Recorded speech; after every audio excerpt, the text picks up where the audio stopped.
1957, Vito Genovese had just murdered his way to the top of the American Mafia. He controlled unions, politicians, and half of New York's heroin trade.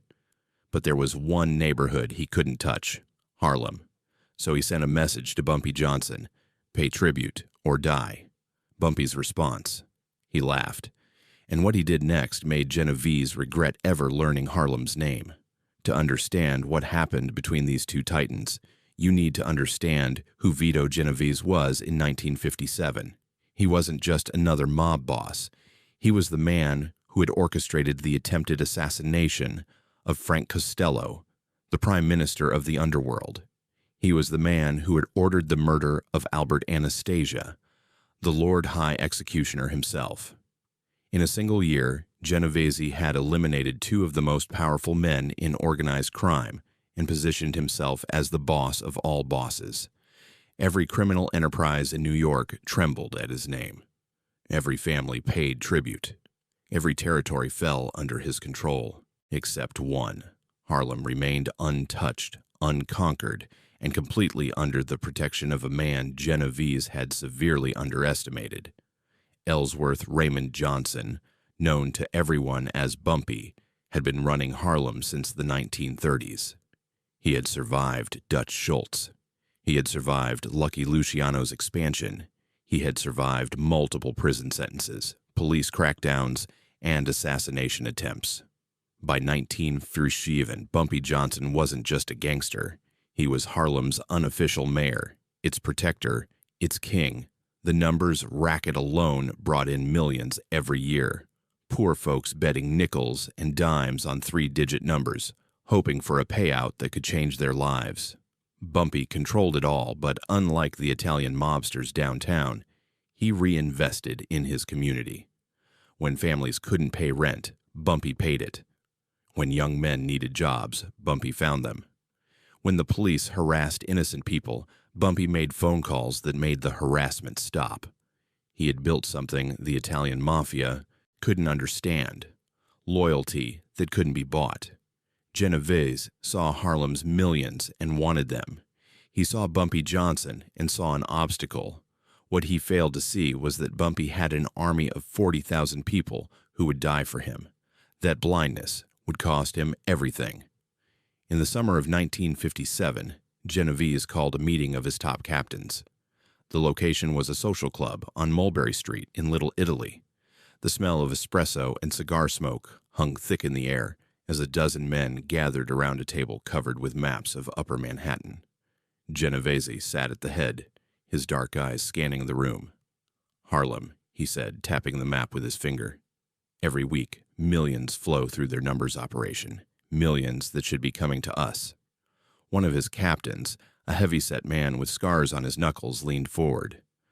"Boss, Bumpy Johnson runs that territory. He's been there for 20 years. Nobody's been able to move him." Genovese's lips curled into a thin smile. "Schultz couldn't move him because Schultz was stupid.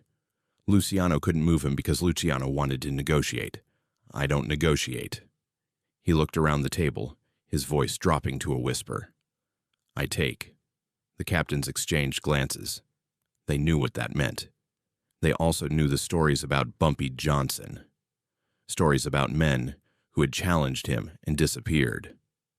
Genovese selected 3 men for the initial approach. Not soldiers, not enforcers, diplomats. Men who could deliver a message with a smile and a threat hidden underneath. Their instructions were simple. Find Bumpy Johnson. Explain the new arrangement.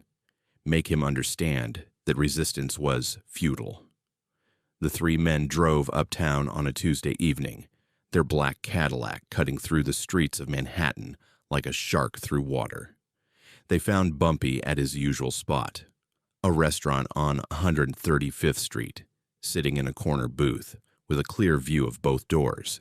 He was eating dinner with his wife, Mamie, an elegant woman whose presence commanded respect. The 3 Italians walked in like they owned the place. They didn't ask permission. They didn't wait to be seated. They walked straight to Bumpy's table and stood there, looking down at him like he was something stuck to their shoes. The restaurant went quiet. Forks stopped moving. Conversations died. Everyone watched. Mr. Johnson, the lead diplomat, said, "We're here on behalf of Mr. Genovese. He'd like to discuss a business arrangement." Bumpy didn't look up from his plate. He continued cutting his steak with the same precision he applied to everything in his life. Methodical. Controlled. No wasted motion. "I'm eating," Bumpy said quietly. His voice carried through the silent restaurant. The diplomat smiled, but there was no warmth in it. "Mr. Genovese doesn't like to be kept waiting." Bumpy set down his knife. He picked up his napkin, dabbed the corners of his mouth, and finally looked up at the three men standing before him. His eyes were calm, cold, calculating. The kind of eyes that had seen men die and hadn't flinched. "Then Mr. Genovese can wait," Bumpy said, "or he can come here himself and explain why he thinks he can send errand boys to interrupt my dinner with my wife." The temperature in the room seemed to drop 10 degrees. Mamie Johnson didn't move, didn't speak, just watched with the quiet confidence of a woman who had seen her husband handle situations far more dangerous than this. The three diplomats suddenly realized they had miscalculated. They had expected fear. They had expected submission. They had found neither. The lead diplomat tried to recover. "Mr. Johnson, I don't think you understand the situation. Mr. Genovese controls all of New York now. Costello is finished. Anastasia is dead. There's no one left to protect Harlem from what's coming." Bumpy stood up slowly. He wasn't a tall man, maybe 5'8", but in that moment he seemed to tower over everyone in the room. He reached into his vest pocket, and the three Italians tensed, hands moving toward their waistbands. But Bumpy didn't pull a weapon. He pulled out a cigar. He lit it slowly, took a long drag, and blew smoke toward the ceiling. "Let me explain something to you," Bumpy said, his voice barely above a whisper. "You see these people in this restaurant?" He gestured to the 40 or so diners who were watching the confrontation. "Every single one of them would die for me. Not because I demand it, because I've earned it." He took another drag from his cigar. "Now go back to your boss and tell him that Harlem isn't for sale. It never was. It never will be. And if he wants to discuss this further, he knows where to find me." The three diplomats returned to Mulberry Street with nothing but Bumpy's message. When they relayed what had happened, Genovese's face turned red with rage. He threw his espresso cup against the wall, shattering it into 100 pieces. "Who does this man think he is?" Genovese screamed. "I am the boss of all bosses. I ended Costello. I ended Anastasia. And this nobody thinks he can tell me no?" His captains watched in silence. They had never seen Genovese this angry. They had also never seen anyone refuse him so completely. One of the older captains, a man who had been in the organization since the days of Prohibition, spoke carefully. "Vito, Bumpy Johnson is not like the others. He's been fighting since he was a boy.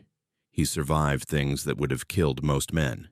And Harlem is his. The people love him." Genovese slammed his fist on the table. "Then we make them fear us more than they love him." He turned to his most trusted enforcer, a man known only as the Sicilian. "Take your best men. Go to Harlem. Show them what happens when someone says no to Vito Genovese." The Sicilian assembled a crew of 8 men, professional killers, every one of them. Men who had proven themselves in the brutal wars of the 1930s and 1940s. Men who had no mercy, no hesitation, no conscience. They drove to Harlem on a Saturday night, armed with shotguns, pistols, and the absolute certainty that they would succeed where diplomacy had failed. Their first target was one of Bumpy's numbers banks on Lenox Avenue. A small operation, maybe 10 runners working out of a basement beneath a barbershop. The plan was simple. Walk in, kill everyone, burn the building down. Send a message that would echo through the streets. The Sicilian led his men down the alley behind the barbershop. The basement door was locked, but that was easily handled. One of his men produced a crowbar and pried it open. They descended into darkness, flashlights cutting through the black, weapons ready. The basement was empty. No runners, no money, no evidence that anyone had been there for days. The Sicilian felt the first prickle of unease crawl up his spine. Something was wrong. They searched the entire basement and found nothing. When they emerged back into the alley, they discovered their cars were gone. All 3 vehicles vanished. The Sicilian spun around, weapon raised, searching the shadows. That's when he heard it. Footsteps, coming from everywhere and nowhere. The alley had 2 exits. Both were now blocked by men. Not 8 men or 12 men. At least 30, maybe more, emerging from doorways and fire escapes and rooftops. They carried baseball bats, pipes, chains, and guns. They didn't say a word. They just stood there, forming a wall of bodies that left no escape. A figure stepped forward from the crowd. Even in the dim light of the alley, the Sicilian recognized him. Bumpy Johnson, wearing an immaculate suit, a cigar glowing in his hand. "You came to my neighborhood," Bumpy said calmly. "You came to hurt my people." He took a drag from his cigar, the ember illuminating his face. "Now you're going to deliver a message to your boss." The Sicilian raised his shotgun. Bumpy didn't even flinch. Before the Sicilian could pull the trigger, his men were overwhelmed. 30 against 8 was no contest, especially when the 8 were surrounded, and the 30 knew every shadow, every corner, every escape route. The violence was swift and brutal, but controlled. Bumpy had given specific instructions. No killing, not yet. That would start a war he didn't want. But injuries, broken bones, those sent messages too. Within minutes, all 8 of Genovese's men were on the ground, bleeding, groaning, their weapons scattered in the darkness. The Sicilian was the last one standing, and only because Bumpy had ordered his men to leave him upright. Bumpy walked toward him slowly, that calm, terrifying expression never changing. He stopped inches from the Sicilian's face. "I'm going to let you walk out of here," Bumpy said quietly. "You're going to go back to Genovese and tell him exactly what happened. Tell him that I knew he was coming before he even made the decision. Tell him that Harlem has eyes everywhere. Tell him that the next time he sends men into my territory, they won't walk out." The Sicilian limped back to Little Italy alone. His crew was left in Harlem, too injured to move. When he stumbled into Genovese's social club at 3 in the morning, his clothes torn and bloody, his face swollen beyond recognition, the room fell silent. Genovese stared at him for a long moment. Then he stood up, walked to the window, and looked out at the city he thought he controlled. "How?" Genovese asked, his voice barely audible. "How did he know we were coming?" The Sicilian shook his head, wincing at the pain. "I don't know, boss. The place was empty when we got there, like they'd been expecting us for days." Genovese's mind raced. He had kept the operation quiet. Only his most trusted men knew the details. Unless one of them had talked. Unless Bumpy Johnson had sources inside his own organization. The thought made his blood run cold. For the first time in his life, Vito Genovese felt something he had never experienced before. Doubt. He had miscalculated, and Bumpy Johnson had made him pay for it. For weeks, Genovese brooded. He executed 2 of his own men, convinced they were informants. They weren't, but paranoia had taken root in his mind. Meanwhile, in Harlem, life continued as normal. Bumpy went about his business, ran his numbers operation, took care of his community. He never mentioned the incident in the alley. He never bragged about defeating Genovese's soldiers. He simply went back to being the king of his kingdom. But Genovese couldn't let it go. His reputation was at stake. If word got out that someone had defied him and lived, that someone had humiliated his men, his empire would crumble. Fear was the foundation of his power, and Bumpy Johnson had shown that he wasn't afraid. In late October 1957, Genovese made a decision. If he couldn't take Harlem by force, he would take it by strategy. He would cut off Bumpy's supply lines, corrupt his associates, isolate him from every ally. And then, when Bumpy was alone and vulnerable, Genovese would strike. It was a good plan. It might even have worked. But Genovese had forgotten one crucial detail. November 14th, 1957, a farmhouse in Appalachian, New York. Over 60 mob bosses from across the country gathered for what was supposed to be a secret meeting. Genovese had organized it to solidify his position as boss of all bosses, to formally take control of the commission, to announce his plans for expansion, including Harlem. What Genovese didn't know was that someone had tipped off the authorities. State troopers surrounded the farmhouse. Mob bosses fled through fields and forests, their expensive suits torn by brambles, their dignity shattered. Over 50 were arrested. The newspapers had a field day. For the first time, the American public saw the scope of organized crime in their country. Congressional hearings followed, investigations, prosecutions. The Appalachian meeting became the worst disaster in mafia history. And Vito Genovese, the man who had orchestrated it all, became the primary target of federal law enforcement. His dreams of empire began to crumble. Some people whispered that the anonymous tip had come from within the organization. Others suggested it came from Harlem. Nobody ever proved that Bumpy Johnson was responsible for the Appalachian disaster. But in Harlem, people smiled knowingly when they talked about it. Bumpy had connections everywhere. Politicians, police officers, federal agents, men who owed him favors, men who respected him, men who understood that keeping Bumpy happy meant keeping Harlem peaceful. If Bumpy had made a single phone call, passed along a single piece of information about the meeting in Appalachian, nobody would ever know for certain.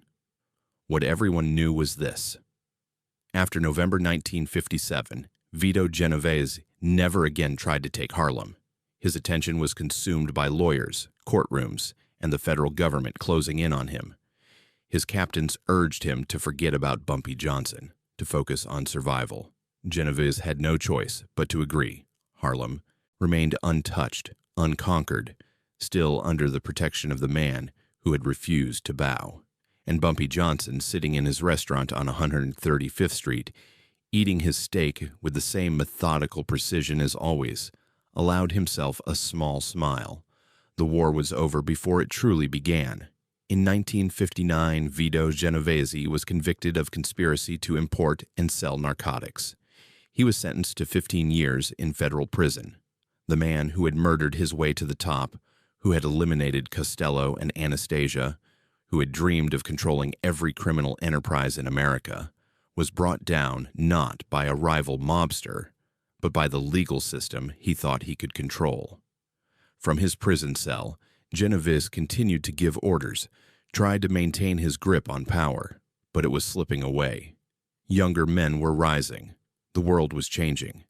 And Harlem, the territory he had coveted so desperately, remained forever out of his reach. Bumpy Johnson outlived Genovese's freedom. He continued running Harlem throughout the 1960s, adapting to new challenges, new enemies, new realities. The civil rights movement brought changes to the neighborhood. New drugs, new dangers, new problems.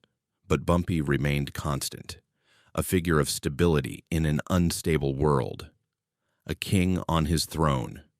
The relationship between Bumpy and the Italian Mafia eventually settled into something resembling mutual respect. Not friendship, never that, but an understanding. The Italians controlled downtown. Bumpy controlled Harlem. Neither interfered with the other. It was the arrangement that Lucky Luciano had once proposed, the arrangement that Bumpy had always insisted upon: equality, respect, clear boundaries. Other mob bosses learned from Genovese's failure. They didn't try to take Harlem by force. When they wanted to do business uptown, they came to Bumpy with proposals, not demands. They asked permission. They paid their respects. The man who had refused to bow to the boss of all bosses had become untouchable.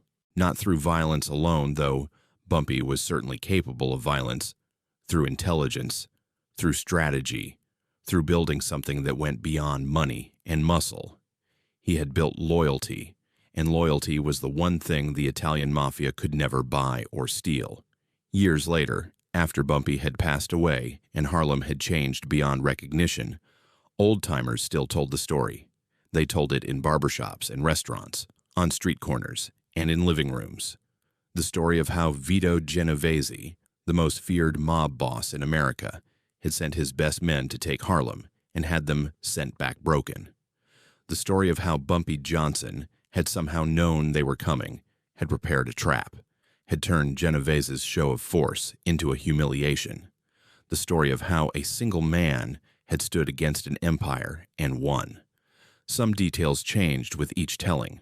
The number of Genovese's men grew from 8 to 12 to 20. The trap became more elaborate, more violent. Bumpy's words to the Sicilian became legendary, quoted and misquoted countless times. But the core of the story remained the same. Bumpy Johnson had refused to bow, and in refusing, he had proven something that the Italian Mafia had never wanted to admit. Power isn't just about guns and money. It isn't about how many men you can send or how many people you can kill. Real power comes from something deeper. It comes from respect that is earned, not demanded. It comes from loyalty that is inspired, not purchased. It comes from being willing to stand alone against impossible odds because you believe in something worth standing for. Bumpy Johnson understood this. Vito Genovese never did. Genovese died in prison in 1969, still giving orders that no one followed, still dreaming of the empire that had slipped through his fingers. He died bitter, forgotten, a cautionary tale about the limits of fear as a tool of control. Bumpy Johnson died in 1968, 1 year before Genovese, but his death was different. He collapsed at a restaurant surrounded by friends. In the neighborhood he had protected for 4 decades. Harlem mourned him like a fallen king. Thousands attended his funeral. The streets were lined with people paying their respects. The contrast between their endings tells you everything you need to know about the two men. Genovese, who had killed and betrayed and schemed his way to power, died alone and powerless. Bumpy, who had built his empire on loyalty and respect, died as he had lived, surrounded by people who loved him. There's a lesson in that, a lesson about what truly matters, about what lasts, about what kind of legacy a man leaves behind. Bumpy Johnson wasn't a saint. He was a gangster, a criminal, a man who lived outside the law, but he was also something more. He was a protector, a provider, a man who took care of his people when no one else would. In an era when Black Americans were treated as second-class citizens, when Harlem was ignored by politicians and exploited by outsiders, Bumpy Johnson stood up. He said no to the most powerful criminals in America, and he won. The night Vito Genovese's men limped back to Little Italy, beaten and humiliated, something shifted in the underworld. The Italian Mafia had seemed invincible. They had controlled New York for decades, crushing anyone who opposed them. But Bumpy Johnson had shown that they could be defeated, not through superior firepower or larger numbers, but through intelligence, preparation, and the unwavering support of a community. Harlem never fell. Long after Bumpy was gone, long after the old neighborhood changed, that truth remained. The Godfather of Harlem had protected his kingdom until his last breath. And when people asked how he had done it, how one man had held off an empire, the answer was always the same. Bumpy Johnson didn't rule through fear. He ruled through respect, and respect, unlike fear, cannot be killed. It cannot be intimidated. It cannot be conquered. It can only be earned.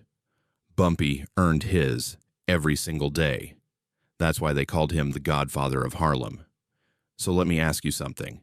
Vito Genovese had money, soldiers, and the entire Italian Mafia behind him. Bumpy Johnson had a neighborhood and their trust, yet Bumpy won without firing a shot. What does that tell you about real power? Drop a comment below. Would you have stood your ground like Bumpy or taken Genovese's deal? And if you know someone who needs to hear this story about loyalty and respect, share this video with them. Subscribe for more untold stories about the man who made the Mafia back down.